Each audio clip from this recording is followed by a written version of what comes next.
আজকে আমাদের নিরামিষ, তাই আমি রান্না করব ভেজ ডাল আর বেগুন ভাজি। কই গো, এত সকাল সকাল ঠান্ডার মধ্যে তুমি কি করছো? এই তো আমি রান্না করছি।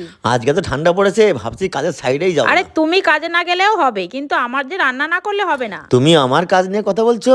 না না, তোমার কাজের কথা আমি বলতেই পারি না। তুমি যে সারাদিন কাজে ব্যস্ত থাকো, খেতেও সময় পাও না। বাড়িতে আমার আসল কাজটা কি তুমি বলো তো? আমি কি করে বলি তোমার কাজের কথা? বাড়িতে আমার আসল কাজই রান্না করা। ছেলে মেয়ে ঘুম থেকে উঠলেই বলবে, মা কিছু খেতে দাও, মা কি রান্না করেছো, খেতে দাও আমায়। যাক সে কথা, আজকে তুমি কি রান্না করছো এটা বলো তো। আজকে আমি রান্না করছি ভেজ ডাল আর বেগুন ভাজি। এবার আমি বুঝতে পেরেছি, আজকে ঠিক আমাদের বাড়িতে নিরামিষ। হ্যাঁ, তুমি ঠিকই বলেছো। ভেজ ডাল রান্না করে আজকে তুমি খুব ভালোই করেছো। আজকে নিরামিষ খাওয়া দাওয়াটা খুব ভালোই হবে। কথা বলতে বলতে আমার রান্না বান্না কমপ্লিট, আর আমি ছেলেকে খেতেও দিয়ে দিয়েছি। ছেলে তো আমার খেয়ে বললো, মা খুব ভালো হয়েছে। এদিকে আমার সুমি এমনি ডাল খেতেই চায় না, কিন্তু ভেজ ডাল হলে ওর কোনো কথাই হবে না। সুমির রিয়াকশন দেখে তোমরা নিশ্চয়ই বুঝতে পারছো কেমন হয়েছে।